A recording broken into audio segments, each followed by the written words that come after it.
Mukhtar Alam, secretary, Howrah district, Trinamool Congress minority cell. आपने आज जो ईद मिलन का प्रोग्राम आप लोगों ने रखा था, खासकर मतलब 19 नंबर और 20 number ward Trinamool Congress mother की तरफ से, तो अरूप राय आए थे। तो अरूप राय अभी उम्मीदवार हुए हैं हावड़ा सेंट्रल के, मध्य हावड़ा के। तो उनकी जीत के मुतालिक आपका क्या मतलब ये कमेंट्स है, क्या बातें हैं कि किस तरीके से वो आप उनको जिताएंगे या उनकी जीत का क्या ये लगेगा? बहुत अच्छा मुद्दा पूछा है। इलेक्शन का मुद्दा है, इलेक्शन का भूल बच चुका है और कुछ बेतुका पार्टियां हैं जो मगरमच्छ है और बरसात की मेढक की तरह है, बरसात में उभरती है उसके बाद में गायब हो जाती है। तो अरूप राय हमारे हरदीज एमएलए और मिनिस्टर, जो एक्स मिनिस्टर थे सेंट्रल हावड़ा के, और जिन्होंने दीदी ने फिर से उन्हें चौथी बार 4th टाइम अपना candidate all India Trinamool Congress का चुना गया है। तो उनका ऐसा लगाव है सेंट्रल हावड़ा से कि सेंट्रल हावड़ा के हर एक वार्ड में उन्होंने ऐसा काम किया है, जमीनी हिसाब से काम किया है। आप रास्ता बोलिए या वाटर लोन का मसला बोलिए या पानी का मसला बोलिए या फिर ड्रेनेज बोलिए, बहुत सारा मसला है। उन्होंने जमीन पे रह के आज एक सदियों से काम कर रहे हैं, एक सदियों से। तो आवाम को काम चाहिए, आवाम को चेहरा प्यारा नहीं होता है। आवाम बेवकूफ़ पहले थी, 50-60 साल पहले जो चेहरे देख के वोट दिया करती थी। अब आवाम समझदार हो चुकी है, जागरूक हो चुकी है। बीजेपी जितना भी हड़बल चला ले, बंगाल में उनका दाल गलने वाला नहीं है। अरूप दा पहले से ज़्यादा वोट से लीड करेंगे, ये मेरा दावा है। और चूंकि मैं 20 नंबर वार्ड का वोटर हूँ, तो 20 नंबर वार्ड से इंशाअल्लाह ताला पहले से ज़्यादा वोट से उनको हम लोग लीड कराएंगे। और जितने भी माइनॉरिटी बेल्ट है, हम लोगों का वार्ड है सेंट्रल हावड़ा में, ज़्यादा से ज़्यादा लीड माइनॉरिटी वार्ड से हम लोग कोशिश करेंगे कि हम लोग दीदी का बदला एहसान उनको वापस इलेक्शन में वोट के थ्रू से दिया जाए। दीदी ने मुसलमान के लिए बहुत कुछ किया है, जो आज तक जब से मैं पार्टी कर रहा हूँ, तकरीबन 2002 से मैं बहुत पार्टियों को देख चुका हूँ। खास करके सीपीएम का पोजीशन में जब मैं था, तो इन्होंने सिर्फ बेरोजगारी पैदा किया था, सिर्फ हॉकर बनाया था इन्होंने। चंदा धंधा का पार्टी था ये। दीदी जब से आई है तो तब से काम हो रहा है। और दीदी चेहरा देख के पैसा नहीं देती है। आज जो 1500 रुपया जो दीदी दे रही है, किसान को दे रही है, स्कॉलरशिप दे रही है, तो ये सिर्फ तृणमूल करने वाले लोग नहीं दे रहे हैं, ये हर एक वोटर ले रहा है जिनका अधिकार है। सबको पैसा मिल रहा है और सभी इनका लाभ ले रहे हैं। तो हमारे हावड़ा डिस्ट्रिक्ट में 8 एमएलए यहाँ है, अर्बन में 8 रूरल में है।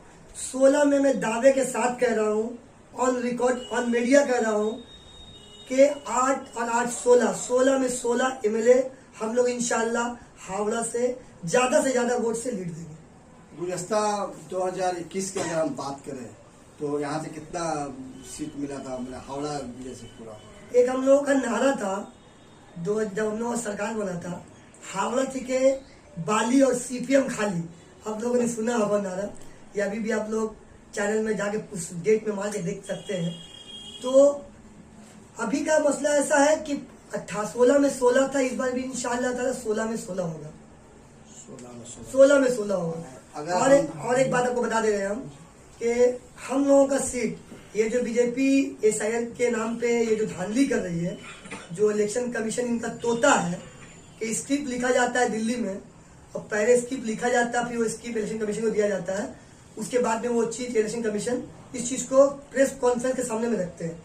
तो ये तो अभी सभी जान रहा है, बोलने की जरूरत नहीं है, हर एक मीडिया जानता है, हर एक आवाम जान चुका है कि सीबीआई हो, ईडी हो, इनकम टैक्स हो या मीडिया हो या इलेक्शन कमिश्नर हो, ये सब बिक चुकी है, सब बिकी हुई है बीजेपी के हाथों में। बीजेपी जो चाहेगा, मोदी जी अमित शाह जो बोलेंगे, इन लोगों की मजबूरी है, इन लोगों का गलती नहीं, इन लोगों का मजबूरी है।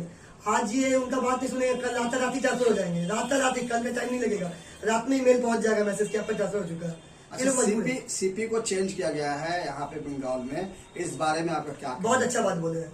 देखिए, आईपीएस का जो ट्रांसफर होता है इलेक्शन में, वो टोटली सेंट्रल गवर्नमेंट के हाथ में होता है। तो ये लोग अपना लोबिकार, अपना ही आदमी बीजेपी का जो लोग होते हैं जिनसे टचअप है, साथ घाट है, ये लोग पूरा आईपीएस को चेंज कर दिए। तो मेरा कहने का मतलब है, आप जितना जोर लगा लीजिए, आप आईपीएस चेंज कर सकते हैं, आपके हाथ में है, आपके पास पैसे का अंबार है, आप करप्टेड पार्टी है, आप इलीगल फंड उड़ाते हैं, ठीक है ना। आप अडानी जैसे लोग को दोस्त बना के रखे हैं, जो 10 के मामले में लाइव चलता है, लाइव पकड़ा जाता है उसके कोर्ट में कि 21,000 करोड़ का, ऑन दावे के साथ कह रहा हूं मैं, मीडिया ने इसको नहीं बताया था, 1500, 1200, 1800 करोड़ बताया था। जिसके हाथ में ये केस था, उसने जब कोर्ट में अपना बयान रखा, लिखित में जब बयान रखा, तो उसने बताया ये ड्रग्स 21,000 करोड़ का था। तो किसका था वो कोर्ट? अडानी जी का। आपने अडानी जी को आज रेल दे दिया, तेल दे दिया, हवाई जहाज दे दिया, आप सब कुछ LIC दे दिया, सब कुछ बचा कुछ अभी उसी को दे रहे हैं। रीजन क्या है? अडानी आपके क्या लगते हैं? अडानी आपके कौन है? आपका रिश्ता क्या है? आपका अडानी के साथ रिश्ता क्या है? आपको इलेक्शन में बंगाल के अवाम को भी बताना होगा कि आपका रिश्ता अडानी के साथ में क्या है। कोई एक आम नागरिक, कोई एक आम शख्सियत एक छोटा सा केस करता हो, बीजेपी से जुड़ा हुआ नहीं है, और आपकी सरकार है, तो उसको बड़ा से बड़ा केस आप ठोक देते हैं, पूरा केस लाद के आपका पुलिस उसको जेल कर देती है। लेकिन यही आपके MLA, ये आपके MP, आपके बड़े बड़े नेता कुछ बयान देके चल जाते हैं, पार्लियामेंट में बोल देते हैं या बाहर बोल देते हैं, उसका कोई सुनवाई नहीं होता है। ये गोदी मीडिया चलाती ही नहीं है, उस खबर को पैक कर देती है।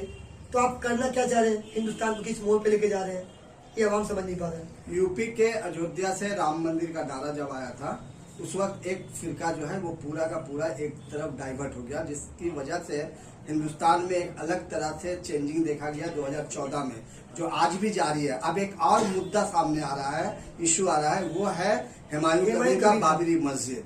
क्या लगता है आपको, इससे क्या फर्क पड़ेगा है बंगाल के सालमियत पर, बंगाल की भाईचारगी पर, बंगाल के इत्तेहाद पर?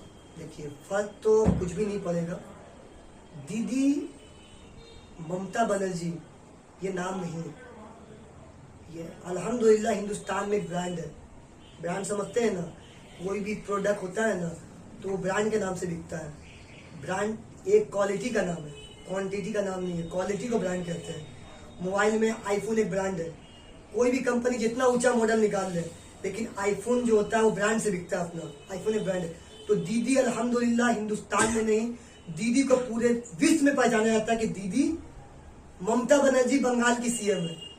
ये अल्लाह का एहसान है हम मुसलमानों पर कि हम लोगों को बंगाल में कैसा CM दिया है। अल्लाह उनके हयात में बरकत दे कि उनकी उम्र, हम लोगों की उम्र भी दीदी को लग जाए और दीदी 100 साल तक जिए, क्योंकि दीदी जब तक है बंगाल सेफ है।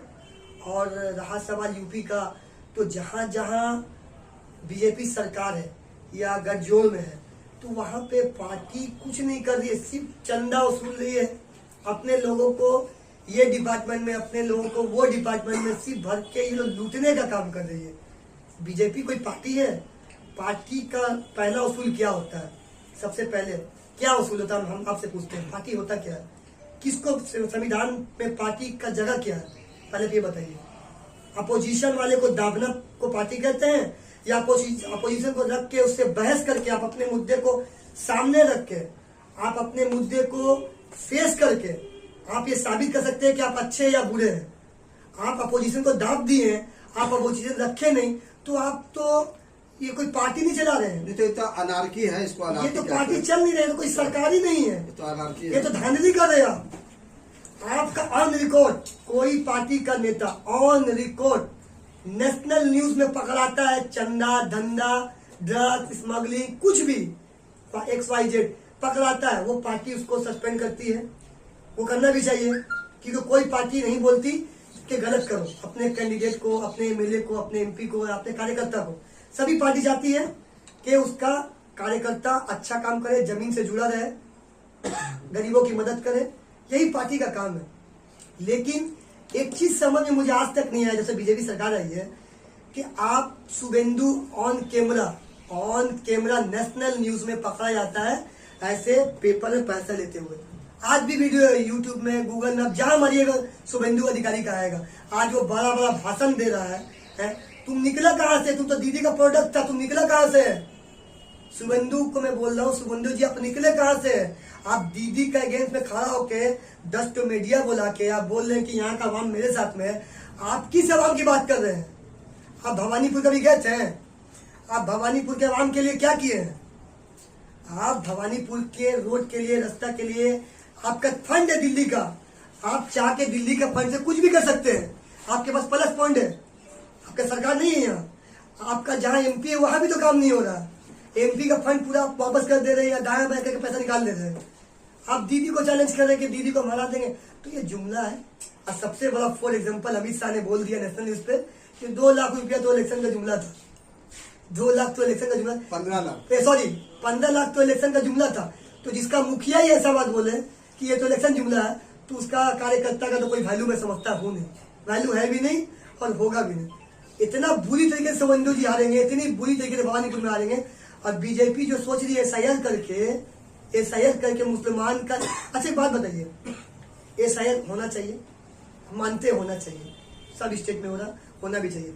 एसआईआर में on record Mukhtar Alam Bablu TMC Howrah district महाविद्यालय का सेक्रेटरी ऑन दावे के साथ ये कह रहा है, आप लिस्ट निकालिए और जो ये 1,60,70,00,000 जो नाम कटा है उसमें 80% नाम मुसलमान का कटा है। क्यों? आपको तकलीफ क्या मुसलमान से? आपको सिर्फ मुसलमानी नागरिक नहीं हिंदुस्तान का है, जितने हिंदुओं का बाप का हिंदुस्तान है? हिंदुस्तान जब आजादी में कितना हिंदू से आरएसएस वाले से शामिल हुए थे, दिखाइए तो आप मुझे।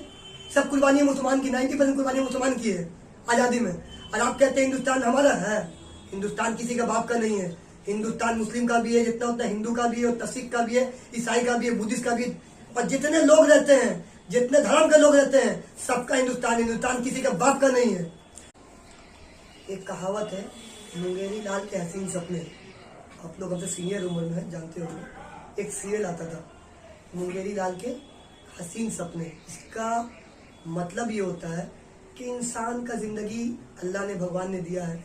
आप कुछ भी बोल सकते हैं, आप कुछ भी कर सकते हैं और कुछ भी सपना देख सकते हैं। इसमें कोई पाबंदी नहीं है, ना किसी पार्टी का है ना किसी संविधान का है। आपके पास पाबंदी नहीं है कि आप कुछ देख नहीं सकते, आप कुछ बोल नहीं सकते, आप कुछ भी बोल सकते हैं। 2021 आपको याद होगा, 2021 में इन्होंने वो धांधली किया था मीडिया में, वो धांधली किया था। गोदी मीडिया ऐसा भी की थी कि ये लोग डिसाइड कर दिया था कि बीजेपी का सरकार बन गया है। इलेक्शन कमीशन काउंटिंग नहीं किया था। ये गोदी मीडिया को पावर किसने दे दिया था कि चला दिया था कि ये सीट इसका है, ये सीट इसका है और ये सीट जीत गया, बीजेपी सरकार बन गया। क्या होगा? मुंह खानी पड़ी ना। आप पैसा, आपके पास में इलीगल मनी है, ठीक है, आपके पास बेइंतहा पैसा है। आप पैसे के जोर पे मीडिया खरीद सकते हैं। पैसे के जोर पे, ताकत से आप किसी को डरा धमका के, ईडी का चमका के, इनकम टैक्स चमका के, सीबीआई चमका के आप किसी को मजबूर कर सकते हैं। मतलब टाइम उसका ले सकते हैं आप, 2 महीना, 4 महीना, 6 महीना। लेकिन किसी आवाम को वोट देने पे आप मजबूर नहीं कर सकते हैं। आवाम वोट उसी को देती है और उसी को देगी जो आवाम अपने आंखों से देखेगी उसका काम कर रहा है। आवाम का काम होना चाहिए। तो वो लोग पहले से भी, वो लोग जो गेम खेले एसआईआर के मुद्दे पे कि हमारा मुसलमान का वोट कटेगा तो हमारा वोट ऑटोमेटिक, मुसलमान का वोट कटा बंगाल में, मतलब बीजेपी का वोट बढ़ गया। जितना परसेंट मुसलमान का वोट कटेगा उतना परसेंट बीजेपी का वोट बढ़ जाएगा। लेकिन बंगाल में अल्हम्दुलिल्लाह बंगाली लोग रहते हैं जो सभी पढ़े लिखे लोग हैं। 95% नहीं, 99% बंगाली लोग पढ़े लिखे होते हैं। तो वो लोग समझदार है, पढ़े लिखे को कुछ समझाने की जरूरत नहीं पड़ती है, उनको समझ खुद ही होता है। जो पढ़े लिखे लोग, एजुकेटेड लोग होते हैं, वो सब जानते हैं। वो आपका सुनेंगे, हम यहाँ मिलाएंगे, लेकिन उनको जो काम करना होगा पोलिंग में जाके दबाने का काम, वो ठीक अपना काम करके आ जाएंगे। अनुमान क्या लगाया जाए इस बार चुनाव का? क्या मतलब कितने सीटों पर अनुमान लगाया जाए कि पहले से हम लोग 15 से 20 सीट ज्यादा ले रहे हैं और बीजेपी का 30 से 25 सीट कम होगा। 25 से 30 सीट कम होगा बीजेपी का, और हम लोगों का सीट 20 से 25 सीट बढ़ेगा इंशाल्लाह। दावे के साथ मैं कह रहा हूँ कि फिर से बनेगी बीजेपी, तृणमूल की हुकूमत फिर से बनेगी। 4th टाइम हुकूमत बनने वाली है तृणमूल कांग्रेस की। जो जमीन में रह के काम करता है, मैं फिर से बोल रहा हूँ, जो जमीन में रह के काम करता है तो आवाम उसको देखती है। आज युवा साथी के बारे में बोल रहे हैं, बीजेपी ने कहा था 2 करोड़ नौकरी देगी, तो उसका तो जितना भी इलेक्शन का जुमला था वो सब जुमला ही रह गया, जुमला के अलावा कुछ है नहीं। दीदी जो बोलती है वो 100% करती है, और जो नहीं बोलती है वो भी दीदी करती है। दीदी को ये एहसास हुआ कि दीदी तो सबको पैसा दे रही है, स्कॉलरशिप दे रही है, दीदी साइकिल दे रही है, दीदी लैपी दे रही है, टैब दे रही है, दीदी वीडियो पेंशन दे रही है, दीदी और पेंशन दे रही है। दीदी मतलब दीदी को जो महसूस हो रहा है कि बंगाल के आवाम को इसका जरूरत है, तो वो चीज दीदी दे रही है। दीदी ने महसूस किया कि नौकरी इतना हम दे नहीं सकते। क्यों नहीं सकते? कि इतना डेवलप जब तक होगा नहीं देश, तब तक बाहर के इन्वेस्टर आएंगे नहीं। जबकि बंगाल का आप सिस्टम उठा के, सेंट्रल गवर्नमेंट का रिपोर्ट उठा के देख लीजिए, बंगाल में बीजेपी सरकार बनने के बाद में बहुत से कंपनी जो बंगाल में इन्वेस्ट कर चुका है, बहुत से कंपनी बंगाल में इन्वेस्ट कर चुका है। तो दीदी देखिए कि जब तक इसको नौकरी नहीं मिलता है, दीदी दर्द को समझिए युवा आने वाले कल का फ्यूचर है। हमारा युवा आने वाला कल का फ्यूचर है, वो कल का नया हिंदुस्तान है। तो युवा जिस सिस्टम में, जिस लहर में बहेगा, हिंदुस्तान वहीं जाएगा। तो दीदी देखिए कि इन लोग कभी बैठे हो, पढ़ लिख के उनको नौकरी नहीं मिल रहा है, तो कुछ पैसा उन लोगों को दिया जाए ताकि कुछ तो पॉकेट खर्चा उनका निकले।